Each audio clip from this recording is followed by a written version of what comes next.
Good morning ಸ್ನೇಹಿತರೆ, welcome back to my channel. ನಾನು ಶ್ರುತಿ. ಸ್ನೇಹಿತರೆ, ಇವತ್ತಿನ ಒಂದು ವಿಡಿಯೋದಲ್ಲಿ ರಾಗಿ ಮುದ್ದೆ ಯಾವ ರೀತಿಯಾಗಿ ಮಾಡೋದು ಪರ್ಫೆಕ್ಟ್ ಆಗಿ ಅಂತ ನಾನು ನಿಮ್ಗೆ ತೋರಿಸ್ಕೊಡ್ತಾ ಇದ್ದೀನಿ.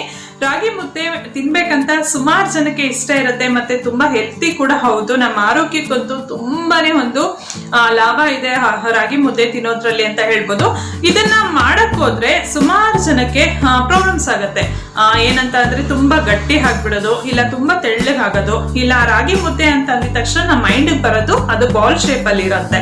ಸೊ ಬಾಲ್ ಶೇಪ್ ನಲ್ಲಿ ಕಟ್ಟಕ್ಕೆ ಬರ್ದೇ ಇರೋಂಥದ್ದು. ಇನ್ನ ಒಂದು ಮೇನ್ ಪ್ರಾಬ್ಲಮ್ ಅಂತ ಅಂದ್ರೆ ರಾಗಿ ಮುದ್ದೆ ಮಾಡ್ಬೇಕಾದ್ರೆ ಅಲ್ಲಲ್ಲೇ ಗಂಟುಗಳು ಸಿಗತ್ತೆ. ಅಂದ್ರೆ ಅದ್ರೊಳಗಡೆ ಹಸಿಯಾಗಿ ಇರುತ್ತೆ, ಅದು ಬೆಂದಿರೋದಿಲ್ಲ. ಇನ್ನ ಒಂದು ಪ್ರಾಬ್ಲಮ್ ಅಂದ್ರೆ ರಾಗಿ ಮುದ್ದೆ ಚೆನ್ನಾಗಿ ನಾವೆಲ್ಲ ಮಿಕ್ಸ್ ಮಾಡಿರ್ತೀವಿ, ಬಟ್ ಆದ್ರೆ ಒಂಥರ ತಿನ್ಬೇಕಾದ್ರೆ ಟೇಸ್ಟ್ ಅಷ್ಟು ಚೆನ್ನಾಗಿರೋದಿಲ್ಲ, ಇನ್ನು ಒಂಥರ ಹಸಿ ಸ್ಮೆಲ್ ಹಾಗೆ ಇರುತ್ತೆ ಅನ್ಸೋದು. ಸೊ ಆಮೇಲೆ ಇನ್ನ ಕೆಲವ್ರಿಗೆ ಮೆಷರ್ಮೆಂಟ್ ಎಷ್ಟು ನೀರ್ ಹಾಕ್ಬೇಕು, ಎಷ್ಟು ಹಸಿಟ್ ಹಾಕ್ಬೇಕು ಅನ್ನೋದು ಕನ್ಫ್ಯೂಷನ್ ಇರುತ್ತೆ. ಸೊ ಇಂಥವ್ರಿಗೆಲ್ಲ ಈ ಒಂದು ವಿಡಿಯೋ ತುಂಬಾನೇ ಹೆಲ್ಪ್ಫುಲ್ ಅಂತ ಹೇಳ್ತೀನಿ. ಸೊ ಪರ್ಫೆಕ್ಟ್ ಆಗಿ ರಾಗಿ ಮುದ್ದೆ ಯಾವ ರೀತಿಯಾಗಿ ಮಾಡೋದು ಅಂತ ನೋಡೋಣ. ಜೊತೆಗೆ ಕೆಲವೊಂದಷ್ಟು ಟಿಪ್ಸ್ ಗಳನ್ನ ಕೂಡ ಕೊಡ್ತೀನಿ. ರಾಗಿ ಮುದ್ದೆ ಮಾಡಬೇಕಾದ್ರೆ ಫಸ್ಟ್ ಬಂದು ಈ ತರ ಒಂದು ಇಂಡಾಲಿಯಂ ಪಾತ್ರೆ, ಇಲ್ಲಾಂದ್ರೆ ಸಿಲ್ವರ್ ಪಾತ್ರೆ ಅಂತ ಏನ್ ಕರಿತೀವಲ್ಲ, ದಪ್ಪ ತಳ ಇರುವಂತ ಪಾತ್ರೆನ ತಗೊಳ್ಬೇಕು. ಯಾವುದೇ ಕಾರಣಕ್ಕೂ ಸ್ಟೀಲ್ ಪಾತ್ರೆಗಳಲ್ಲಿ ಮಾಡೋದಕ್ಕೆ ಹೋಗ್ಬಿಡಿ, ಅವಾಗ ಅಷ್ಟು ಚೆನ್ನಾಗಿ ಬರೋದಿಲ್ಲ. ರಾಗಿ ಮುದ್ದೆ ಎಲ್ಲ ಫುಲ್ ಸ್ಟೀಲ್ ಪಾತ್ರೆಗೆನೆ ಅಂಟ್ಕೊಂಡ್ ಬಿಡುತ್ತೆ. ಈಗ ನಾನು ದಪ್ಪ ತಳ ಇರುವಂತ ಈ ತರ ಒಂದು ಇಂಡಾಲಿಯಂ ಪಾತ್ರೆನ ತಗೊಂಡಿದ್ದೀನಿ ರಾಗಿ ಮುದ್ದೆ ಮಾಡೋದಕ್ಕೆ. ಇವಾಗ ಮೆಷರ್ಮೆಂಟ್ ಕೂಡ ಇಂಪಾರ್ಟೆಂಟ್ ಆಗುತ್ತೆ ರಾಗಿ ಮುದ್ದೆ ಮಾಡ್ಬೇಕಾದ್ರೆ. ಇವಾಗ ನಾನು ತೋರಿಸ್ತಾ ಇದ್ದೀನಲ್ಲ, ಇದು ನೀರ್ ಕುಡಿಯೋ ಲೋಟ ನಿಮ್ಮೆಲ್ಲರಿಗೂ ಗೊತ್ತಿರತ್ತೆ. ಈ ಲೋಟದಲ್ಲಿ 1 ಗ್ಲಾಸ್ ಅಷ್ಟು ನೀರ್ ತಗೊಂಡ್ರೆ 1 ಲೋಟದಷ್ಟು ರಾಗಿ ಹಸಿಟ್ಟನ್ನ ತಗೊಳ್ಬೇಕಾಗತ್ತೆ. ಕೆಲವೊಂದೊಂದು ರಾಗಿ ಹಸಿಟ್ಟು ಸ್ವಲ್ಪ ಕಮ್ಮಿ ಇಲ್ಲ ಸ್ವಲ್ಪ ಜಾಸ್ತಿ ತಗೊಳ್ಬಹುದು. ಅಂದ್ರೆ ಕೆಲವೊಂದೊಂದು ರಾಗಿ ಹಸಿಟ್ಟು 3/4 ಲೋಟ ತಗೊಳ್ಬಹುದು, ಇಲ್ಲ ಅಂದ್ರೆ 1/4 ಲೋಟ ತಗೊಳ್ಬಹುದು ಅಷ್ಟೇ. ಅದ್ರ ಮೇಲಂತೂ ತಗೊಳೋದಕ್ಕೆ ಹೋಗಲ್ಲ. ಸೊ ಆಮೇಲೆ ರಾಗಿ ಹಸಿಟ್ಟನ್ನ ನೀವು ಮಿಲ್ ಮಾಡಿಸ್ಬೇಕಾದ್ರೂ ಅಷ್ಟೇ ತುಂಬಾ ನೈಸಾಗಿ ಪೌಡರ್ ಮಾಡಿಸ್ಬಾರ್ದು. ಸ್ವಲ್ಪ ಲಿಟಲ್ ಒಂಚೂರು ತರ್ತರಿಯಾಗಿದ್ರೆ ರಾಗಿ ಮುದ್ದೆ ಚೆನ್ನಾಗಿ ಬರುತ್ತೆ. ಈಗ ನಾನು ಜಸ್ಟ್ ಒಬ್ರಿಗಾಗೋ ಅಷ್ಟು ಮಾತ್ರ ರಾಗಿ ಮುದ್ದೆನ ಮಾಡಿ ತೋರಿಸ್ತಾ ಇದ್ದೀನಿ. ನಾನು ಇವಾಗ 1 ಲೋಟದಷ್ಟು ನೀರನ್ನ ಹಾಕೊಂಡಿದ್ದೀನಿ. ಇದಕ್ಕೆ ನಾನು 1 ಲೋಟದಷ್ಟು ರಾಗಿ ಹಸಿಟ್ಟನ್ನ ತಗೊಂಡಿದ್ದೀನಿ. ಈಗ ಇದಕ್ಕೆ ನಾವು ಒಂದು ಸ್ವಲ್ಪ ಕಲ್ಲುಪ್ಪು ಮತ್ತೆ ಎಣ್ಣೆನ ಹಾಕಬೇಕು. ಆದಷ್ಟು ಕಲ್ಲುಪ್ಪನ್ನ ಹಾಕಿ ಟೇಸ್ಟ್ ತುಂಬಾ ಚೆನ್ನಾಗಿರುತ್ತೆ, ಮತ್ತೆ ಜೊತೆಗೆ ಮುದ್ದೆ ಕೂಡ ಚೆನ್ನಾಗಿ ಬರುತ್ತೆ. ಈಗ ಒಂದು 1/4 ಸ್ಪೂನ್ ಅಷ್ಟು ನಾನು ಎಣ್ಣೆನ ಹಾಕೊಳ್ತಾ ಇದ್ದೀನಿ. ಇಲ್ಲ ತುಪ್ಪ ಕೂಡ ಬೇಕಾದ್ರೆ ನೀವು ಹಾಕೊಳ್ಬೋದು. ಜಾಸ್ತಿ ಎಣ್ಣೆ ಹಾಕೊಳ್ಳೋದಕ್ಕೆ ಹೋಗ್ಬಿಡಿ, ಇಲ್ಲಾಂದ್ರೆ ಟೇಸ್ಟ್ ಒಂಥರ ಅದ್ರದ್ದೇ ಎಣ್ಣೆ ಸ್ಮೆಲ್ ಜಾಸ್ತಿ ಬರುತ್ತೆ. 1/4 ಸ್ಪೂನ್ ಅಷ್ಟು ಮಾತ್ರ ಹಾಕ್ಬೇಕಾಗತ್ತೆ. ಈಗ ಇದಕ್ಕೆ ನಾವು ನೆಕ್ಸ್ಟ್ ಏನ್ ಮಾಡಬೇಕು ಅಂದ್ರೆ, ನೀನು 1 ಲೋಟ ರಾಗಿ ಹಸಿಟ್ಟು ಇಟ್ಕೊಂಡಿದ್ನಲ್ಲ, ಅದರಲ್ಲಿ 1 ಸ್ಪೂನ್ ಅಷ್ಟು ನಾನು ರಾಗಿ ಹಸಿಟ್ಟನ್ನ ಈ ತರ ಒಂದು ಕಪ್ ಹಾಕ್ಬಿಟ್ಟು ಸ್ವಲ್ಪ ನೀರ್ ಹಾಕ್ಬಿಟ್ಟು ಈ ತರ ಮಿಕ್ಸ್ ಮಾಡ್ಕೊಳ್ತಾ ಇದ್ದೀನಿ. ಇದೇನಕ್ಕೆ ಅಂದ್ರೆ ಫಸ್ಟ್ ನಾವು ರಾಗಿ ಗಂಜಿ ಮಾಡ್ಕೊಳ್ಬೇಕು ರಾಗಿ ಹಸಿಟ್ಟಿಂದ. ನೆಕ್ಸ್ಟ್ ನಾವು ರಾಗಿ ಹಸಿಟ್ಟು ಹಾಕಿ ಮಿಕ್ಸ್ ಮಾಡ್ಬೇಕು. ಈಗ ಫಸ್ಟ್ ಪ್ರೊಸೀಜರ್ ಬಂದು ಈ ರೀತಿಯಾಗಿ ಚೆನ್ನಾಗಿ ಒಂಚೂರು ಗಂಟು ಇಲ್ದೇ ಇರೋ ರೀತಿನಲ್ಲಿ ಚೆನ್ನಾಗಿ ಮಿಕ್ಸ್ ಮಾಡ್ಕೊಂಡು ನಾವೇನ್ ಕುದಿಯೋದಕ್ಕೆ ಇಟ್ಟಿದೀವಲ್ಲ ನೀರು, ಅದಕ್ಕೆ ನಾವು ಇದನ್ನ ಮಿಕ್ಸ್ ಮಾಡ್ಕೊಳ್ಬೇಕು.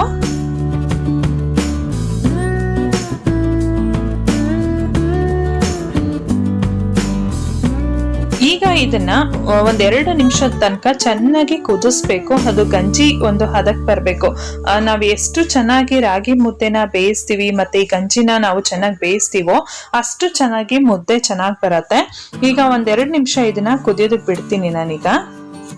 ನೆಕ್ಸ್ಟ್ ನಾವು ಒಂದು ಮುದ್ದೆ ಕೋಲ್ನ ಈ ತರ ಪಾತ್ರೆ ಒಳಗೆ ಹಾಕ್ಬಿಟ್ರೆ ಆ ಉಕ್ಕು ಈಚೆಗೆ ಚೆಲ್ಲೋದಿಲ್ಲ. ಅದಕ್ಕೋಸ್ಕರ ಈ ತರ ಒಂದು ಮುದ್ದೆ ಕೋಲ್ನ ಹಾಕಿ ಇಡಬೇಕು.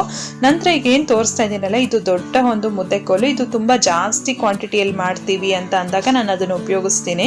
ಮುದ್ದೆ ಕೋಲ್ ಕೂಡ ಇದೆ, ಬಟ್ ನಾನು ಇವಾಗ ಉಪಯೋಗಿಸ್ತಾ ಇರೋಂಥದ್ದು ರೋಲಿಂಗ್ ಪಿನ್. ನಾವೇನ್ ಚಪಾತಿ ಎಲ್ಲ ಲಟ್ಟಿಸ್ತೀವಲ್ಲ ಆ ಒಂದು ರೋಲಿಂಗ್ ಪಿನ್. ಈಗ ಇದು ನಾನು ಚೆನ್ನಾಗಿ ಕುದಿಯೋದಕ್ಕೆ ಬಿಡ್ತೀನಿ. ಈಗ 2 ನಿಮಿಷದಿಂದ ಚೆನ್ನಾಗಿ ಕುದೀತಾ ಇದೆ ಗಂಜಿ. ಇವಾಗ ಇದಕ್ಕೆ ನಾವು ರಾಗಿ ಹಸಿಟ್ಟನ್ನ ಹಾಕೊಳ್ಬೇಕು. ಈ ರಾಗಿ ಹಸಿಟ್ಟನ್ನ ಹಾಕೊಳ್ಬೇಕಾದ್ರೆ ಒಂದು ಟ್ರಿಕ್ಸ್ ಇದೆ, ನೋಡ್ತಾ ಇರ್ಬೋದು ನಾನು ಯಾವ ರೀತಿಯಾಗಿ ಹಾಕ್ತಾ ಇದ್ದೀನಿ ಅಂತ. ಒಂದೇ ಕಡೆ ಹಾಕ್ಬಾರ್ದು, ಸುತ್ತ ನೀಟಾಗಿ ಹರಡ್ಬೇಕು.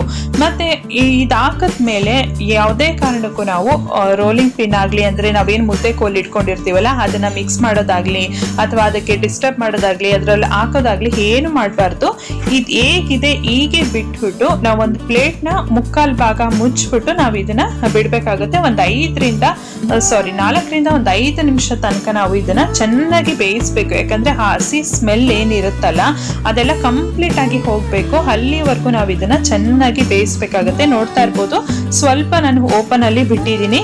ಈ ತರ ಒಂದು ಪ್ಲೇಟ್ ನ ಮುಚ್ಚಿಟ್ಬಿಟ್ಟು ನಾವು ಸುಮಾರು 4ರಿಂದ 5 ನಿಮಿಷ ಚೆನ್ನಾಗಿ ಬೇಯಿಸ್ಕೊಳ್ಬೇಕು. ನಾವೇನಾದ್ರೂ ಈ ತರ ರಾಗಿ ಹಸಿಟ್ಟನ್ನ ಹಾಕ್ಬಿಟ್ಟು ಏನಾದ್ರೂ ಕೋಲ್ ಹಾಕೋದಾಗ್ಲಿ ಅಥವಾ ಮುದ್ದೆ ಕೋಲಲ್ಲಿ ಒಂದ್ ಸ್ವಲ್ಪ ಟರ್ನ್ ಮಾಡೋದಾಗ್ಲಿ ಮಾಡಕ್ ಹೋದ್ರೇನೆ ಅವಾಗ್ಲೇನೆ ಗಂಟು ಆಗೋ ಅಂತ ಚಾನ್ಸಸ್ ಇರುತ್ತೆ. ಅದಕ್ಕೋಸ್ಕರ ನಾನು ಸ್ಟಾರ್ಟಿಂಗ್ ಇಂದ ಕರೆಕ್ಟ್ ಪ್ರೊಸೀಜರ್ನ ಹೇಳ್ತಾ ಇದ್ದೀನಿ. ಯಾರಿಗೆಲ್ಲ ಮುದ್ದೆ ಮಾಡೋದಕ್ಕೆ ಬರೋದಿಲ್ಲ ರಾಗಿ ಮುದ್ದೆ ಅನ್ನೋರ್ಗೆ ಈ ವಿಡಿಯೋ ತುಂಬಾನೇ ಯೂಸ್ಫುಲ್ ಆಗುತ್ತೆ. ಕರೆಕ್ಟ್ ಆಗಿ ಒಂದು ಪ್ರೊಸೀಜರ್ ಅಲ್ಲಿ ತೋರಿಸ್ತಾ ಇದ್ದೀನಿ, ನೀವು ನೋಡ್ಕೊಳ್ಬಹುದು. ಈಗ ಆಗಿದೆ ಸ್ನೇಹಿತರೆ, ನೋಡ್ತಾ ಇರ್ಬೋದು. ಈಗ ಒಂದು 4ರಿಂದ 5 ನಿಮಿಷ ಚೆನ್ನಾಗಿ ಬೆಂದಿದೆ. ಆ ಹಸಿಟ್ಟೆಲ್ಲ ಆ ಹಬೆಯಲ್ಲೇ ಚೆನ್ನಾಗಿ ಬೆಂದಿರುತ್ತೆ. ಈಗ ನಾವೇನ್ ಮಾಡ್ಬೇಕು ಅಂದ್ರೆ, ಈಗ ಲೋ ಸಿಮ್ ಅಲ್ಲೇ ಇಟ್ಕೊಂಡು ನಾವಿವಾಗ ಚೆನ್ನಾಗಿ ಮಿಕ್ಸ್ ಮಾಡ್ಕೊಳ್ಬೇಕು. ಇಮಿಡಿಯೇಟ್ ಆಗಿ ಬೇಗ ಮಿಕ್ಸ್ ಮಾಡಬೇಕು, ಸ್ಲೋ ಮಾಡಬಾರ್ದು. ಬೇಗ ಮಿಕ್ಸ್ ಮಾಡೋದ್ರಿಂದ ಚೆನ್ನಾಗಿ ಒಂದಕ್ಕೊಂದು ಬೆರೆತ್ಕೊಳ್ಳುತ್ತೆ. ಮತ್ತೆ ಮುದ್ದೆ ಎಲ್ಲೂ ಕೂಡ ಅಲ್ಲಲ್ಲೇ ಗಂಟಾಗೋದಾಗ್ಲಿ ಆ ತರ ಆಗೋದಿಲ್ಲ. ನಿಮ್ಗೆ ವಿಡಿಯೋದಲ್ಲಿ ಸ್ವಲ್ಪ ತುಂಬಾ ಕಮ್ಮಿ ಇದೆ ಅನಿಸ್ತಾ ಇದೆ, ಬಟ್ ಆದ್ರೆ ಒಬ್ರಿಗಾಗೋ ಅಷ್ಟು ಕರೆಕ್ಟ್ ಆಗಿ ಆಗಿದೆ ಮುದ್ದೆ. ನಾನು ವಿಡಿಯೋಗೋಸ್ಕರ ಅಂತ ಜಸ್ಟ್ ಒಂದು ಮುದ್ದೆನ ತೋರಿಸ್ತಾ ಇದ್ದೀನಿ. ಈ ತರ ಚೆನ್ನಾಗಿ ಮಿಕ್ಸ್ ಮಾಡ್ಕೊಳ್ಬೇಕು. ನಾವು ಎಷ್ಟು ಚೆನ್ನಾಗಿ ರಾಗಿ ಹಸಿಟ್ಟನ್ನ ಹಬೆಯಲ್ಲಿ ಬೇಯಿಸ್ತೀವಲ್ಲ ಗಂಜಿಗೆ ಹಾಕ್ಬಿಟ್ಟು, ನಾವ್ ಎಷ್ಟು ಬೇಯಿಸ್ತೀವೋ ಅಷ್ಟು ಚೆನ್ನಾಗಾಗುತ್ತೆ ಮುದ್ದೆ. ತುಂಬಾ ಸಾಫ್ಟ್ ಆಗಿ ಬೆಣ್ಣೆ ರೀತಿನಲ್ಲಿ ಆಗುತ್ತೆ. ನಾನು ನಿಮ್ಗೆ ಮುಂದೆ ತೋರಿಸ್ತೀನಿ ಯಾವ ರೀತಿಯಾಗಿ ಆಗಿದೆ ಅಂತ. ಈಗ ನೋಡ್ತಾ ಇರ್ಬೋದು, ಎಲ್ಲೂ ಕೂಡ ಒಂದು ಚೂರು ಗಂಟಾಗಿಲ್ಲ. ನೋಡ್ತಾ ಇರ್ಬೋದು, ಹಸಿಟ್ಟು ಎಲ್ಲ ಚೆನ್ನಾಗಿ ಬೆರೆತ್ಕೊಂಡಿದೆ ಒಂದಕ್ಕೊಂದು. ಸೊ ಇವಾಗ ನಾವ್ ಏನ್ ಮಾಡ್ಬೇಕು ಅಂತ ಅಂದ್ರೆ, ನೆಕ್ಸ್ಟ್ ಇದನ್ನೆಲ್ಲ ಒಂದು ಕಡೆ ಮಧ್ಯಕ್ಕೆ ತಂದಿಟ್ಬಿಟ್ಟು ಇನ್ನೊಂದ್ಸಲ ನಾವು ಪ್ಲೇಟ್ ನ ಫುಲ್ ಕವರ್ ಮಾಡಿ ಲೋ ಸಿಮ್ ಅಲ್ಲಿ 1 ನಿಮಿಷ ಚೆನ್ನಾಗಿ ಬೇಯಿಸ್ಕೊಳ್ಬೇಕು. ಆಲ್ರೆಡಿ ಚೆನ್ನಾಗಿ ಬೆಂದಿದೆ. ಜಸ್ಟ್ 1 ನಿಮಿಷ ಮತ್ತೊಮ್ಮೆ, ಯಾಕಂದ್ರೆ ನಾವು ಹಸಿಟ್ಟೆಲ್ಲ ಮತ್ತೆ ಮಿಕ್ಸ್ ಮಾಡಿ ಎಲ್ಲ ಮಾಡಿರ್ತೀವಲ್ಲ, ಅದಕ್ಕೋಸ್ಕರ 1 ನಿಮಿಷ ಎಕ್ಸ್ಟ್ರಾ ನಾವು ಬೇಯಿಸಿದ್ರೆ ಸಾಕಾಗತ್ತೆ. ರಾಗಿ ಮುದ್ದೆ ರೆಡಿ ಆಗತ್ತೆ. ಈಗ 1 ನಿಮಿಷ ಆಗಿದೆ, ಚೆನ್ನಾಗಿ ಮುದ್ದೆ ಕೂಡ ಆಗಿದೆ, ರೆಡಿ ಆಗಿದೆ. ಈಗ ಮುದ್ದೆ ಕಟ್ಕೊಳ್ಳೋದು ಯಾವ ರೀತಿಯಾಗಿ ಅಂತ ನೋಡೋಣ. ನನ್ನ ಹತ್ರ ಈ ರೀತಿಯಾಗಿರುವಂತ ಮುದ್ದೆ ಕಟ್ಟೋ ಅಂತ ಒಂದು ಮಣೆನೇ ಇದೆ. ಇದ್ರಲ್ಲಿ ನಾನು ಕಟ್ಕೊಳ್ತಾ ಇದ್ದೀನಿ. ಸಪೋಸ್ ನಿಮ್ಮ ಹತ್ರ ಏನಾದ್ರೂ ಇಲ್ಲ ಅಂದ್ರೆ ನೀವೊಂದು ಮಾಮೂಲಿ ಸ್ಟೀಲ್ ಪ್ಲೇಟ್ ಆಗ್ಲಿ ಅಥವಾ ಒಂದು ಅಲ್ಯೂಮಿನಿಯಂ ಪ್ಲೇಟ್ ಆಗ್ಲಿ ಆ ತರ ಇಟ್ಕೊಂಡು ಅದ್ರ ಮೇಲೆ ನೀರ್ನ ಸವರ್ಬಿಟ್ಟು ನಂತರ ನಾವು ಮುದ್ದೆ ಕಟ್ಟೋದಕ್ಕೆ ಸ್ಟಾರ್ಟ್ ಮಾಡಬೇಕು. ಯಾವುದೇ ಕಾರಣಕ್ಕೂ ಹಾಗೆ ಡೈರೆಕ್ಟ್ ಆಗಿ ಪ್ಲೇಟ್ ಮೇಲೆ ಹಾಕ್ಬೇಡಿ, ಅವಾಗ ಕೆಳಗಡೆ ಕಚ್ಕೊಳ ಅಂತ ಚಾನ್ಸಸ್ ಇರುತ್ತೆ. ಮತ್ತೆ ಇನ್ನೊಂದು ಟಿಪ್ಸ್, ಮುದ್ದೆ ಬೆಂದಿದ್ಯಾ ಅಂತ ನೋಡೋದಕ್ಕೆ ನಾವು ನೀರ್ನ ಹೆಚ್ಕೊಂಡು ಈ ರೀತಿಯಾಗಿ ಪ್ರೆಸ್ ಮಾಡಿ ನೋಡಿದ್ರೆ ನಮ್ಮ ಕೈಗೆ ಒಂಚೂರು ಅಂಟ್ಕೊಳ್ಬಾರ್ದು. ಅವಾಗ ಚೆನ್ನಾಗಿ ಮುದ್ದೆ ಕೂಡ ಬೆಂದಿದೆ ಅಂತ. ನಾನು ಇವಾಗ ಒಂದು ಗ್ಲಾಸ್ ನಲ್ಲಿ ನೀರ್ ಇಟ್ಕೊಂಡು ಈಗ ಮುದ್ದೆ ಕಟ್ಕೊಳ್ತಾ ಇದ್ದೀನಿ. ಫಸ್ಟ್ ನಾವು ಇದನ್ನ ಚೆನ್ನಾಗಿ ಮಿದ್ಕೊಳ್ಬೇಕು ಮುದ್ದೆನ, ಆಗ ಚೆನ್ನಾಗಿರುತ್ತೆ ತಿನ್ಬೇಕಾದ್ರೆ. ಸಾಫ್ಟ್ ಆಗಿ ಒಳಗಡೆ ಎಲ್ಲ ಒಂದು ಹದ ಅನ್ನೋದಿರುತ್ತೆ, ತಿನ್ಬೇಕಾದ್ರೆ ಚೆನ್ನಾಗಿರತ್ತೆ. ಈಗ ನಾನು ನೋಡ್ತಾ ಇರ್ಬೋದು, ಬಿಸಿ ಇದೆ, ಫುಲ್ಲು ಕೈಗೆ ಸುಡ್ತಾ ಇದೆ. ಅದಕ್ಕೋಸ್ಕರ ಅವಾಗ ನೀರ್ನ ಹೆಚ್ಕೊಂಡು ಸ್ವಲ್ಪ ಈ ರೀತಿಯಾಗಿ ಮುದ್ದೆ ಕಟ್ಕೊಳ್ತಾ ಇದ್ದೀನಿ. ನೀವು ನೋಡ್ತಾ ಇರ್ಬೋದು ಎಷ್ಟು ಬೆಣ್ಣೆ ಬಂದಿದೆ ಮುದ್ದೆ ಅಂತ. ತಿನ್ಬೇಕಾದ್ರೂ ಎಷ್ಟು ಚೆನ್ನಾಗಿರುತ್ತೆ ಅಂದ್ರೆ ಸಾಫ್ಟ್ ಆಗಿ ತುಂಬಾ ಚೆನ್ನಾಗಿರುತ್ತೆ. ಟೆಕ್ಸ್ಚರ್ ನೋಡ್ತಾ ಇರ್ಬೋದು ಯಾವ ರೀತಿಯಾಗಿ ಫುಲ್ ಮಿಂಚ್ತಿದೆ ಅಂತ. ನಾವು ಇದೇ ಪ್ರೊಸೀಜರ್ ಅಲ್ಲಿ ಮಾಡಿದ್ರೆ ಮುದ್ದೆ ಕೂಡ ತುಂಬಾ ಚೆನ್ನಾಗಿ ಮಿಂಚ್ತಾ ಇರುತ್ತೆ. ಮತ್ತೆ ಒಂಥರ ಗ್ಲಾಸಿ ಲುಕ್ ಇರುತ್ತೆ. ತಿನ್ಬೇಕಾದ್ರೂ ಅಷ್ಟೇ ಬೆಣ್ಣೆ ತರ ಇರುತ್ತೆ ಸಾಫ್ಟ್ ಆಗಿ. ನೋಡಿದ್ರಲ್ಲ ಸ್ನೇಹಿತರೆ ಯಾವ ರೀತಿಯಾಗಿ ಮುದ್ದೆ ಮಾಡೋದು ಪರ್ಫೆಕ್ಟ್ ಆಗಿ ಅಂತ. ಸೊ ನಾನು ಫಸ್ಟ್ ಪಾತ್ರೆಯಿಂದ ಹಿಡಿದು ಮೆಜರ್ಮೆಂಟ್ ಇಂದ ಹಿಡಿದು ಗಂಟಾಗದೇ ಇರೋ ರೀತಿನಲ್ಲಿ ಯಾವ ರೀತಿಯಾಗಿ ಹಸಿಟ್ಟನ್ನ ಹಾಕ್ಬೇಕು ಪ್ರತಿಯೊಂದು ತಿಳಿಸ್ಕೊಟ್ಟಿದ್ದೀನಿ. ನೀವು ಕೂಡ ಇದನ್ನ ಮನೆಯಲ್ಲಿ ಟ್ರೈ ಮಾಡಿ ನೋಡಿ, ಹೇಗ್ ಬಂತು ಅಂತ ನನಗೆ ಕಮೆಂಟ್ಸ್ ಬರೆದು ತಿಳಿಸಿ. ಸ್ನೇಹಿತರೆ, ನಾನು ನಿಮ್ಗೆ ಸ್ಟಾರ್ಟಿಂಗ್ ಅಲ್ಲಿ ಹೇಳಿದ್ದೆ ಇವತ್ತು ಕೆಲವೊಂದಷ್ಟು ಟಿಪ್ಸ್ ಗಳನ್ನ ಕೊಡ್ತೀನಿ ಅಂತ. ಇವತ್ತು ನಾನು ಕೊಡ್ತಾರಂತ ಟಿಪ್ಸ್ ಬಂದು ನೋಡ್ತಾ ಇದ್ದೀರಲ್ಲ ಶುಂಠಿ ಬಗ್ಗೆ ನಾನು ಇವತ್ತು ನಿಮ್ಗೆ ಕೆಲವೊಂದಷ್ಟು ಟಿಪ್ಸ್ ಗಳನ್ನ ಕೊಡ್ತೀನಿ. ಶುಂಠಿ ಅಂದಿದ ತಕ್ಷಣ ನಿಮ್ಮೆಲ್ಲರಿಗೂ ಗೊತ್ತಿರುತ್ತೆ, ನಮ್ಮ ಆರೋಗ್ಯಕ್ಕಂತೂ ತುಂಬಾನೇ ಒಂದು ಲಾಭ ಇದೆ, ತುಂಬಾ ಹೆಲ್ತ್ ಬೆನಿಫಿಟ್ಸ್ ಇದೆ ಈ ಶುಂಠಿಯಿಂದ ಅಂತ. ಆಯುರ್ವೇದದಲ್ಲಂತೂ ಇದಕ್ಕೆ ತುಂಬಾನೇ ಪ್ರಾಮುಖ್ಯತೆ ಇದೆ. ಅವರು ತುಂಬಾ ಒಂದು ಮೆಡಿಸಿನ್ಸ್ ಅಲ್ಲೂ ಈ ಒಂದು ಶುಂಠಿನ ಬಳಸೋದಂತೂ ತುಂಬಾ ಸರ್ವೇ ಸಾಮಾನ್ಯ ಆಯುರ್ವೇದದಲ್ಲಿ. ಇವತ್ತು ನಾನು ಇದ್ರ ಬಗ್ಗೆ ನಾನು ನಿಮ್ಗೆ ಕೆಲವೊಂದಷ್ಟು ಟಿಪ್ಸ್ ಗಳನ್ನ ಕೊಡ್ತೀನಿ. ತುಂಬಾ ಜನಕ್ಕೆ ಏನಂತ ಅಂದ್ರೆ ಗ್ಯಾಸ್ಟ್ರಿಕ್ ಪ್ರಾಬ್ಲಮ್ಸ್ ಇರುತ್ತೆ, ತುಂಬಾ ಹುಳಿ ತೇಗು ಬರುವಂತದ್ದು, ಮತ್ತೆ ಹೊಟ್ಟೆ ನೋವು, ಕೆಳ ಹೊಟ್ಟೆ ನೋವು ಬರೋದು ಗ್ಯಾಸ್ಟ್ರಿಕ್ ಇಂದ, ಇಲ್ಲ ಅಂದ್ರೆ ಒಂಥರ ಚೆಸ್ಟ್ ಪೇನ್ ಆಗೋವಂಥದ್ದು. ಸೊ ಈ ತರ ಎಲ್ಲ ಪ್ರಾಬ್ಲಮ್ಸ್ ಆಗ್ತಾ ಇರತ್ತೆ ಶುಂಠಿಯಿಂದ. ಮತ್ತೆ ಕೆಲವರಿಗೆ ವಾಮಿಟಿಂಗ್ ಸೆನ್ಸೇಷನ್ ಆಗ್ತಾ ಇರತ್ತೆ. ಅಂತವ್ರೆಲ್ಲ ಏನ್ ಮಾಡ್ಬೇಕು ಅಂದ್ರೆ ಈ ಶುಂಠಿ ಇರತ್ತಲ್ಲ, ಶುಂಠಿನ ಜಸ್ಟ್ 1 ಇಂಚ್ ಅಷ್ಟು ನಾವು ಕಟ್ ಮಾಡ್ಬಿಟ್ಟು ಮೇಲ್ಗಡೆ ಸಿಪ್ಪೆನೆಲ್ಲ ತೆಗೆದು ನೀಟಾಗಿ ಒಳಗಡೆ ಭಾಗ ಏನಿರುತ್ತಲ್ಲ ಅದನ್ನ ನಾವು ಸುಮ್ನೆ ಜಸ್ಟ್ ಉಪ್ಪಲ್ಲಿ ಒಂದ್ಸಲ ಈ ತರ ಡಿಪ್ ಮಾಡ್ಬಿಟ್ಟು ನಾವು ಅದನ್ನ ಜಗಿಬೇಕು, ಚೆನ್ನಾಗಿ ಅಗಿತಾ ಇರ್ಬೇಕು. ಅದ್ರಲ್ಲಿ ಬರೋ ಅಂತ ರಸನ ನಾವು ನುಂಗ್ತಾ ಇರ್ಬೇಕು. ಸ್ವಲ್ಪ ಅದು ನಮ್ಗೆ ಖಾರ ಖಾರ ಅನ್ಸುತ್ತೆ ಶುಂಠಿ, ಯಾಕಂದ್ರೆ ಖಾರದ ಒಂದು ಗುಣ ಇರೋಂತ ಒಂದು ಪದಾರ್ಥ. ಅದನ್ನ ನಾವು ಅಗಿತಾ ಇರ್ಬೇಕು. ಆ ರಸ ನೀಟಾಗಿ ನಮ್ಗೆ ಗಂಟ್ಲಲ್ಲಿ ಹೋಗ್ತಾ ಇರ್ಬೇಕು. ಸ್ವಲ್ಪ ಖಾರ ಖಾರ ಆಗುತ್ತೆ, ಸ್ವಲ್ಪ ತಡ್ಕೊಳ್ಬೇಕು. ನೀಟಾಗಿ ಅದನ್ನೆಲ್ಲ ಅಗ್ದು ತಿಂದ ಮೇಲೆ 1 ಲೋಟದಷ್ಟು ನಾರ್ಮಲ್ ವಾಟರ್, ಬಿಸಿ ನೀರೆಲ್ಲ, ತುಂಬಾ ತಣ್ಣನೆ ನೀರು ಅಲ್ಲ, ನಾರ್ಮಲ್ ವಾಟರ್, ಅದನ್ನ ನಾವು 1 ಗ್ಲಾಸ್ ಅಷ್ಟು ನಾವು ಕುಡಿಬೇಕು. ನಮ್ಗೆ ಇಮಿಡಿಯೇಟ್ ಆಗಿ ನೀವೇ ಇದನ್ನ ಟ್ರೈ ಮಾಡಿ ನೋಡಿ, ನಿಮ್ಗೆ ಇದ್ರ ರಿಸಲ್ಟ್ ಪಕ್ಕ ಬರುತ್ತೆ. ಯಾಕಂದ್ರೆ ಈ ಒಂದು ಏನ್ ನಾನು ಇವಾಗ ಟಿಪ್ಸ್ ಹೇಳ್ತಾ ಇದೀನಲ್ಲ, ಇದು ನಾನು ಸ್ವತಃ ನಾನೇ ಕಂಡ್ಕೊಂಡಿರೋ ಅಂತದ್ದು. ಇದು ಯಾರಿಂದನೂ ಕಲ್ತಿರೋ ಅಂತದಲ್ಲ, ನಾನೇ ಟ್ರೈ ಮಾಡಿದಾಗ ನನ್ಗೆ ಇದು ಚೆನ್ನಾಗಿ ವರ್ಕೌಟ್ ಆಯ್ತು. ಅದಕ್ಕೋಸ್ಕರ ನಾನು ಇವತ್ತು ಇದ್ರ ಬಗ್ಗೆ ಟಿಪ್ಸ್ ಕೊಡ್ಬೇಕು ಅಂತ ಈ ಒಂದು ವಿಡಿಯೋನು ಕೂಡ ಮಾಡ್ತಾ ಇದ್ದೀನಿ. ನಾನು ಆಗ್ಲೇ ಹೇಳಿದಾಗೆ 1 ಇಂಚ್ ಅಷ್ಟು ಶುಂಠಿನ ಕಟ್ ಮಾಡ್ಕೊಂಡು ಅದ್ರ ಮೇಲ್ಗಡೆ ಸಿಪ್ಪೆನೆಲ್ಲ ತೆಗೆದು ಉಪ್ಪಲ್ಲಿ ಡಿಪ್ ಮಾಡಿ ಹಾಗೆ ಅಗಿತಾ ಇರ್ಬೇಕು. ಫುಲ್ ನಾವು ತಿಂದ ಮೇಲೆ 1 ಲೋಟದಷ್ಟು ನಾರ್ಮಲ್ ವಾಟರ್, ಅಂದ್ರೆ ತುಂಬಾ ಬಿಸಿನೂ ಇರಬಾರ್ದು ನೀರು, ಇಲ್ಲ ತಣ್ಣನೆ ನೀರು ಅಲ್ಲ, ನಾರ್ಮಲ್ ವಾಟರ್ನ ನಾವು ಕುಡಿಬೇಕು. ಸೊ ಈ ತರ ನೀವು ಮಾಡ್ತಾ ಇದ್ರೆ ಕಾಲಕ್ರಮೇಣ ನಿಮ್ಗೆ ಗ್ಯಾಸ್ಟ್ರಿಕ್ ಫುಲ್ ಕಂಟ್ರೋಲ್ ಬರುತ್ತೆ. ಜೊತೆಗೆ ನಿಮ್ಗೆ ಇಮಿಡಿಯೇಟ್ ಆಗಿ ರಿಸಲ್ಟ್ ಸಿಗುತ್ತೆ. ನಾನು ಎಷ್ಟೊಂದ್ಸಲ ನಾನು ಇದನ್ನ ಟ್ರೈ ಮಾಡಿದೀನಿ. ಕೆಲವೊಮ್ಮೆ ತುಂಬಾ ಎಣ್ಣೆ ಪದಾರ್ಥ, ಏನಾದ್ರೂ ಜಂಕ್ ಫುಡ್ಸ್ ಎಲ್ಲ ತಿಂದಾಗ ನೈಟ್ ಹೊತ್ತು ಕೆಲವ್ರಿಗೆ ಗ್ಯಾಸ್ಟ್ರಿಕ್ ಆದಾಗ ನಿದ್ರೆ ಬರೋದಿಲ್ಲ. ಆಗ ಏನೋ ಒಂಥರ ಆಗ್ತಿರತ್ತೆ, ಇಲ್ಲಿ ಚೆಸ್ಟ್ ಹತ್ರ ಹೊತ್ತದಂಗ ಆಗ್ತಿರತ್ತೆ, ಇಲ್ಲ ಹುಳಿ ತೆಗ್ ಬರೋದು, ಹೊಟ್ಟೆ ನೋವು ಬರೋದು, ಒಂಥರ ವಾಮಿಟಿಂಗ್ ಸೆನ್ಸೇಷನ್ ಆಗೋದು, ಇಲ್ಲ ಕೆಲವ್ರಿಗೆ ಗ್ಯಾಸ್ಟ್ರಿಕ್ ಇಂದ ತಲೆನೋವು ಬರುತ್ತೆ. ಸೊ ಈ ತರ ಎಲ್ಲ ಆಗ್ತಾ ಇರತ್ತಲ್ಲ, ಈ ಒಂದು ಟಿಪ್ಸ್ ನಿಜವಾಗ್ಲೂ 100% ವರ್ಕ್ ಆಗುತ್ತೆ. ನೀವು ಕೂಡ ಟ್ರೈ ಮಾಡಿ. ಮತ್ತೆ ಇನ್ನೊಂದು, ಇದರಿಂದ ಮಕ್ಳಿಗೆಲ್ಲ ಏನ್ ಲಾಭ ಅಂತ ನಾನು ನಿಮ್ಗೆ ಇವಾಗ ಹೇಳ್ತೀನಿ.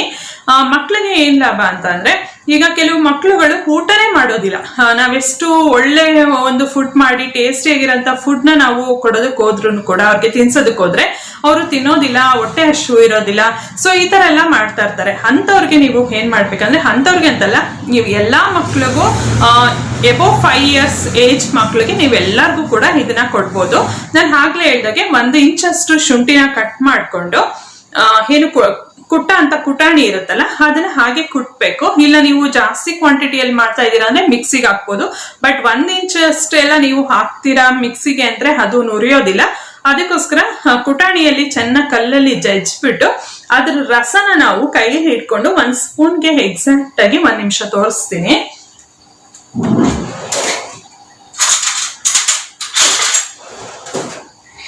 ಇದನ್ನ ಜಜ್ತೀವಲ್ಲ, ಜಜ್ಬಿಟ್ಟು ಈ ತರ 1 ಸ್ಪೂನ್ ಇಟ್ಕೋಬೇಕು. ಸ್ಪೂನ್ಗೆ ಡೈರೆಕ್ಟ್ ಆಗಿ ನಾವು ರಸನ ಈ ರೀತಿಯಾಗಿ ಹಿಂಡಬೇಕು ರಸನ. ಓಕೆ, ಆ ರಸ ಎಲ್ಲ ಇಲ್ಲಿ ಸ್ಪೂನ್ ಅಲ್ಲಿ ಕಲೆಕ್ಟ್ ಆಗಿರುತ್ತೆ. ಅದನ್ನ ಡೈರೆಕ್ಟ್ ಆಗಿ ಮಕ್ಳಿಗೆ ಕುಡಿಸ್ಬೇಕು. ಅವ್ರಿಗೆ ಫಸ್ಟೇ ಹೇಳ್ಬೇಕು, ಬಾಯಿಗೆ ಹಾಕಿದ ತಕ್ಷಣ ಡೈರೆಕ್ಟ್ ಆಗಿ ನುಂಗ್ಬೇಕು ಅಂತ ಹೇಳ್ಬೇಕು. ಯಾಕಂದ್ರೆ ತುಂಬಾ ಖಾರ ಇರೋದ್ರಿಂದ ಮಕ್ಳಿಗೆ ಸ್ವಲ್ಪ ಸ್ವಲ್ಪ ಟೇಸ್ಟ್ ಮಾಡಕ್ ಹೋದ್ರೆ ಅವರು ಖಾರ ಇರೋದ್ರಿಂದ ಅವರು ಕುಡಿಯೋದಿಲ್ಲ.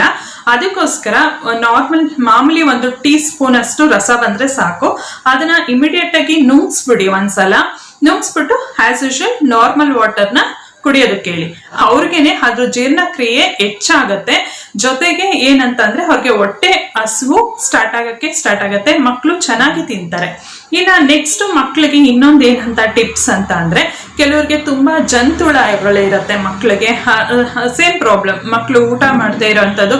ಅದಕ್ಕೆ ಒಂದು ರೀಸನ್ ಅಂತ ಅಂದ್ರೆ ಜಂತುಳಗಳು ಇರೋದು.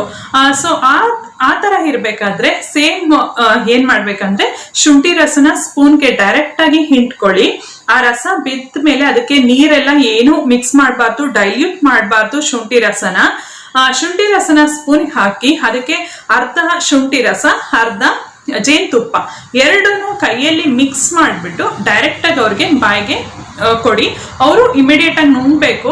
ಟೇಸ್ಟ್ ಮಾಡೋಕ್ಕೆಲ್ಲ ಹೋಗಕ್ ಬೇಡ, ಯಾಕಂದ್ರೆ ನಾನಾಗ್ಲೇ ಹೇಳ್ದಾಗೆ ಖಾರ ಇರುತ್ತೆ. ನುಂಗಿದ ತಕ್ಷಣ ಸೇಮ್ ಆಸ್ ಯೂಶಲ್ ನಾರ್ಮಲ್ ವಾಟರ್ನ ಕುಡಿಸಿ ಒಂದ್ ಗ್ಲಾಸ್. ಸೊ ಅವಾಗ ಕಾಲಕ್ರಮೇಣ ಅವ್ರಿಗೆ ಜಂತುಳಗಳು ಅದು ಕಡಿಮೆ ಆಗ್ತಾ ಹೋಗುತ್ತೆ, ಜಂತುಳಗಳು ಬರೋದಿಲ್ಲ ಶುಂಠಿ ರಸ ಕುಡಿಯೋದ್ರಿಂದ. ಇನ್ನ ನೆಕ್ಸ್ಟ್ ಟಿಪ್ಸ್ ಬಂದು ಯಾರಿಗೆಲ್ಲ ಒಂದು ಡಯಟ್ ಮಾಡ್ತಾ ಇರ್ತೀರಾ, ತೂಕ ಇಳಿಸ್ಬೇಕು ಅಂತ ಅನ್ಕೊಂಡಿರ್ತೀರಾ ಅಂತವ್ರಿಗಂತೂ ಇದು ರಾಮಬಾಣ ಅಂತ ಹೇಳ್ಬೋದು. ಶುಂಠಿ ರಸ ಒಂದು ಜೀರ್ಣಕ್ರಿಯೆಗೆ ತುಂಬಾ ಹೆಲ್ಪ್ ಮಾಡೋದ್ರಿಂದ ಬೇಡ್ತಿರೋ ಟಾಕ್ಸಿನ್ಸ್ ಕೂಡ ಹೊರಗೆ ಹಾಕುತ್ತೆ, ಜೊತೆಗೆ ಮೆಟಬಾಲಿಸಮ್ ನ ಇನ್ಕ್ರೀಸ್ ಮಾಡುತ್ತೆ. ಇದನ್ನ ಏನ್ ಮಾಡ್ಬೇಕು ಅಂದ್ರೆ ನೀವು ಶುಂಠಿನ ಸ್ಲೈಸಸ್ ಮಾಡ್ಕೊಳ್ಬೇಕು, ಸಿಪ್ಪೆ ಎಲ್ಲ ತೆಗೆದು ಸ್ಲೈಸಸ್ ಮಾಡ್ಕೊಂಡು ಒಂದು ಅರ್ಧ ಲೀಟರ್ಗೆ ನೀರಿಗೆ ಈ ಸ್ಲೈಸಸ್ ನ ಹಾಕಿ ಚೆನ್ನಾಗಿ ಕುದಿಸ್ಬೇಕು. ಅದ್ರ ರಸ ಎಲ್ಲ ಚೆನ್ನಾಗಿ ಬಿಡ್ಬೇಕು. ಸುಮಾರು ಒಂದು ಅರ್ಧ ಲೀಟರ್ ನಾವು ಹಾಕಿದ್ರೆ ಕಾಲ್ ಲೀಟರ್ಗಿಂತ ಸ್ವಲ್ಪ ಹೆಚ್ಚಿಗೆ ಇರ್ಬೇಕು ಅಷ್ಟೇ, ಸ್ವಲ್ಪ ಕಮ್ಮಿ ಹಾಕ್ಬೇಕು ನೀರು ಕ್ವಾಂಟಿಟಿ. ಅಷ್ಟು ಆದ್ಮೇಲೆ ಚೆನ್ನಾಗಿ ಕುದಿಸಿದ್ಮೇಲೆ ಅದನ್ನ ಶೋಧಿಸ್ಬಿಟ್ಟು ನಾವು ದಿನದಲ್ಲಿ ಒಂದು 3 ರಿಂದ 4 ಸಲ ಅದನ್ನ ಕುಡಿತಾ ಬಂದ್ರೆ, ಅಂದ್ರೆ ಒಂದು ಜಸ್ಟ್ ಒಂದು 50 ml ಅಷ್ಟು 100 ml ಅಷ್ಟು ನಾವು 3-4 ಸಲ ಒಂದು ಪಾರ್ಟಿಷನ್ ಮಾಡ್ಕೊಂಡು ಟೈಮ್ ನಲ್ಲಿ ಅದನ್ನ ಕುಡಿತಾ ಬಂದ್ರೆ ವೆಯ್ಟ್ ಲಾಸ್ಗೂ ಕೂಡ ತುಂಬಾನೇ ಹೆಲ್ಪ್ ಆಗುತ್ತೆ ಇದು ಶುಂಠಿ ಅಂತ ಹೇಳ್ಬೋದು.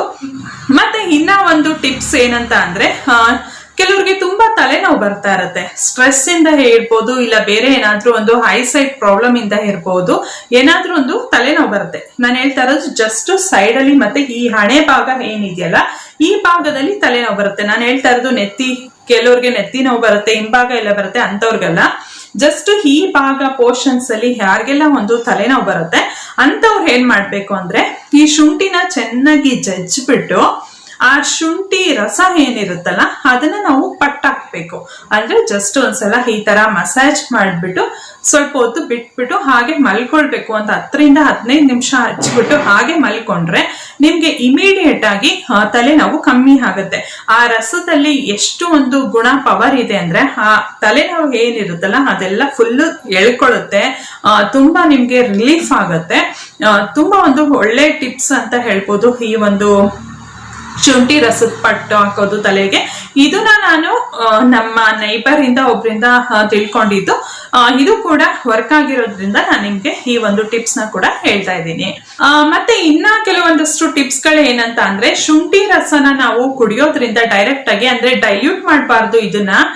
ಕೆಲವೊಂದಕ್ಕೆ ನಾವು ಹಾಗೆ ಡೈರೆಕ್ಟ್ ಆಗಿ ತಗೊಳ್ಳೋದ್ರಿಂದ ತುಂಬಾ ಒಂದು ಪವರ್ಫುಲ್ ಆಗಿ ವರ್ಕ್ ಆಗುತ್ತೆ. ಶುಂಠಿ ರಸನ ಇನ್ನೊಂದು ಡೈರೆಕ್ಟ್ ಆಗಿ ತಗೊಳ್ಳೋದ್ರಿಂದ ಏನಂತ ಅಂದ್ರೆ ಯಾರಿಗಾದ್ರೂ ಕಾಫ್ ಆಗಿರ್ಬೋದು, ಕೋಲ್ಡ್ ಆಗಿರ್ಬೋದು, ಇಲ್ಲ ಗಂಟ್ಲಲ್ಲಿ ಕೆಚ್ ಆಗಿರ್ಬೋದು, ತುಂಬಾ ಕೆಲವ್ರಿಗೆ ಗಸಗಸ ಅಂತ ಇರುತ್ತೆ ಗಂಟ್ಲೆಲ್ಲ ಅಂತವ್ರಿಗೆ, ಇಲ್ಲ ತುಂಬಾ ಕೆಮ್ತಾನೇ ಇರ್ತಾರೆ ಅಂತವ್ರಿಗೆ ಇದೆಲ್ಲ ಶುಂಠಿ ರಸ ತಗೊಳ್ಳೋದ್ರಿಂದ ತುಂಬಾನೇ ಒಂದು ಬೆನಿಫಿಟ್ಸ್ ಇದೆ. ಮತ್ತೆ ನೆಕ್ಸ್ಟ್ ಕ್ವಶನ್ ಬರುತ್ತೆ ಎಷ್ಟು ಟೈಮ್ ತಗೊಳ್ಬೇಕು ಅಂತೆಲ್ಲ ಬರುತ್ತೆ. ಇದನ್ನ ನೀವು ತುಂಬಾ ಏನಂತ ಅಂದ್ರೆ ಸ್ವಲ್ಪ ಹೀಟ್ ಒಂದು ಗುಣ ಇರೋ ಅಂತದ್ದು, ಇದು ಸ್ವಲ್ಪ ಬಾಡಿ ಟೆಂಪರೇಚರ್ ನ ಹೀಟ್ ಮಾಡುತ್ತೆ. ಅದಕ್ಕೋಸ್ಕರ ಇದನ್ನ ಹೇಗ್ ತಗೊಳ್ಬೇಕಂತ ಹೇಳ್ತೀನಿ. ಈಗ ನಾನು ಹೇಳ್ದಾಗೆ ಕಾಫು, ಕೋಲ್ಡ್, ಕೆಮ್ಮು ಆ ತರ ಎಲ್ಲ ಇದ್ರೆ ದಿನಕ್ಕೆ 2 ಬಾರಿ ತಗೊಂಡ್ರೆ ಸಾಕಾಗುತ್ತೆ, ಬೆಳಿಗ್ಗೆ ಮತ್ತೆ ರಾತ್ರಿ ತಗೊಳ್ಬೇಕಾಗತ್ತೆ. ಇನ್ನ ನೆಕ್ಸ್ಟ್ ನಮ್ಮ ಮಕ್ಳಿಗೆ ನಾನು ಹೇಳ್ದೆ ಜಂತುಳಗೆಲ್ಲ, ಅದಕ್ಕೆ ವಾರಕ್ಕೊಂದ್ಸಲ ಕುಡ್ಸಿದ್ರೆ ಸಾಕಾಗತ್ತೆ. ಈವನ್ ಜೀರ್ಣಕ್ರಿಯೆಗೂ ಅಷ್ಟೇ, ಜೀರ್ಣಕ್ರಿಯೆಗೆ ನೀವು 3 ರಿಂದ 4 ದಿನಕ್ಕೊಮ್ಮೆ ಒಂದ್ಸಲ ಕೊಟ್ರು ಸಾಕಾಗುತ್ತೆ ಮಕ್ಳಿಗೆ. ಇನ್ನ ನೆಕ್ಸ್ಟ್ ಗ್ಯಾಸ್ಟ್ರಿಕ್ ಪ್ರಾಬ್ಲಮ್ ಇರೋರಿಗೆ ಯಾವಾಗ ನಿಮ್ಗೆ ಗ್ಯಾಸ್ಟ್ರಿಕ್ ಅನ್ಸುತ್ತೋ ಅವಾಗ ಇಮಿಡಿಯೇಟ್ ಆಗಿ ತಗೊಳ್ಳಿ. ಇಲ್ಲ ನಿಮ್ಗೆ ಯಾವಾಗ್ಲೂ ಒಂದ್ಸಲ ಬರುತ್ತೆ, ಸ್ವಲ್ಪ ಕಂಟ್ರೋಲ್ ಮಾಡ್ಬೇಕಂದ್ರೆ ಡೈಲಿ ನೈಟ್ ಟೈಮ್ ಅಲ್ಲಿ ಒಂದ್ಸಲ ಕುಡಿದ್ಬಿಟ್ಟು ಮಲ್ಕೊಳ್ಳಿ. ಅವಾಗ ಕಾಲಕ್ರಮೇಣ ಈಸಿಯಾಗಿ ಇದಾಗುತ್ತೆ. ತಲೆನೋವು ಬಂದ್ರೆ ನಿಮ್ಗೆ ಅವಾಗ ಇನ್ಸ್ಟೆಂಟ್ ಆಗಿ ರಿಲೀಫ್ ಆಗುತ್ತೆ ಇದು ತಲೆನೋವಿಗೆ, ಅವಾಗ ನೀವು ಹಚ್ಚಿದ್ರೆ ಸಾಕಾಗತ್ತೆ. ಸೊ ಐ ಹೋಪ್ ನನಗೆ ಗೊತ್ತಿರೋ ಅಂತ ಒಂದು ಟಿಪ್ಸ್ ಗಳನ್ನ ಹೇಳಿದೀನಿ. ಮತ್ತೆ ಇನ್ನ ಕೆಲವ್ರಿಗೆ ಲಂಗ್ಸ್ ಅಲ್ಲಿ ಏನಾದ್ರೂ ಇನ್ಫೆಕ್ಷನ್ ಇದ್ರೆ, ಓಕೆ, ಲಂಗ್ಸ್ ಅಲ್ಲಿ ಕೆಲವ್ರಿಗೆ ಇನ್ಫೆಕ್ಷನ್ ಇರುತ್ತೆ, ಅದ್ ನಮ್ಗೆ ಗೊತ್ತೇ ಇರೋದಿಲ್ಲ, ಕೆಲವೊಮ್ಮೆ ಒಂಥರ ಉಸಿರಾಡಕ್ಕೆ ತೊಂದರೆ ಆಗ್ತಿರತ್ತೆ, ಇಂಥವ್ರಿಗೆಲ್ಲ ಶುಂಠಿ ರಸ ತುಂಬಾನೇ ಒಂದು ಒಳ್ಳೆ ರಾಮಬಾಣ ಅಂತ ಹೇಳ್ಬೋದು. ಅವ್ರಿಗೂ ಕೂಡ ಸೇಮ್ ಶುಂಠಿ ರಸನ ತಗೊಳ್ಳಿ, ಅದಕ್ಕೂ ಕ್ಯೂರ್ ಆಗತ್ತೆ. ಕೆಲವೊಂದಕ್ಕೆ ಮಾತ್ರ ಅಂದ್ರೆ ವೆಯ್ಟ್ ಲಾಸ್ ಮಾಡೋ ಅಂತವ್ರು ನಾನು ಆಗ್ಲೇ ಹೇಳದ್ನಲ್ಲ ನೀರಿಗೆ ಹಾಕಿ ಕುದಿಸಿ ಅಂತ, ಅಂತದಕ್ಕೆಲ್ಲ ಬಿಟ್ಟು ಕೆಲವ್ರಿಗೆ ಡೈರೆಕ್ಟ್ ಆಗಿ ನಾವ್ ಇದನ್ನ ಕನ್ಸ್ಯೂಮ್ ಮಾಡ್ಬೇಕಾಗತ್ತೆ, ಡೈರೆಕ್ಟ್ ಆಗಿ ತಗೋಬೇಕಾಗತ್ತೆ. ಅವಾಗ ನಮ್ಗೆ ನಮ್ಮ ಒಂದು ದೇಹದಲ್ಲೇನೆ ಸಾಕಷ್ಟು ಒಂದು ಬದಲಾವಣೆ ಆಗೋದಕ್ಕೆ ಸ್ಟಾರ್ಟ್ ಆಗತ್ತೆ. ನಿಮ್ಗೆ ಗೊತ್ತಾಗ್ತಾ ಹೋಗುತ್ತೆ. ನನ್ಗೆ ಗೊತ್ತಿರುವಂತ ಶುಂಠಿ ಬಗ್ಗೆ ಸಾಕಷ್ಟು ಇನ್ಫಾರ್ಮೇಶನ್ ನಿಮ್ಗೆ ಕೊಟ್ಟಿದ್ದೀನಿ. ನಿಮ್ಗೆ ಈ ಟಿಪ್ಸ್ ಗಳೆಲ್ಲ ಇಷ್ಟ ಆಗಿದ್ರೆ ಮತ್ತೆ ರಾಗಿ ಮುದ್ದೆ ಯಾವ ರೀತಿಯಾಗಿ ಪರ್ಫೆಕ್ಟ್ ಆಗಿ ಮಾಡೋದು ಅಂತೆಲ್ಲ ಇಷ್ಟ ಆಗಿದ್ರೆ ನೀವು ಒಂದು ಲೈಕ್ ಕೊಡಿ, ಶೇರ್ ಮಾಡಿ. ಚಾನೆಲ್ ನ ಇದುವರೆಗೂ ಯಾರಾದ್ರೂ ಸಬ್ಸ್ಕ್ರೈಬ್ ಮಾಡಿದ್ರೆ ಹಾಗೆ ಏನಾದ್ರೂ ನೋಡ್ತಾ ಇದ್ರೆ ಪ್ಲೀಸ್ ಈಗಲೇ ಸಬ್ಸ್ಕ್ರೈಬ್ ಮಾಡ್ಕೊಳ್ಳಿ. ಅದ್ರ ಪಕ್ಕದಲ್ಲಿರುವಂತ ಬೆಲ್ ಐಕಾನ್ ನ ಕೂಡ ಕ್ಲಿಕ್ ಮಾಡಿ. ಆಗ ನಾನು ಹಾಕುವಂತ ಎಲ್ಲಾ ವಿಡಿಯೋ ನೋಟಿಫಿಕೇಶನ್ ನಿಮ್ಗೆ ತಲುಪುತ್ತೆ. ಓಕೆ ಸ್ನೇಹಿತರೆ, ಇಲ್ಲಿಗೆ ಈ ಒಂದು ವಿಡಿಯೋನ ಎಂಡ್ ಮಾಡ್ತಾ ಇದ್ದೀನಿ. ಮತ್ತೊಂದು ಇಂಟ್ರೆಸ್ಟಿಂಗ್ ಒಂದು ವಿಡಿಯೋದೊಂದಿಗೆ ನಿಮ್ ಮುಂದೆ ಹಾಜರಾಗ್ತೀನಿ. ಅಲ್ಲಿವರೆಗೂ ನಮಸ್ಕಾರ.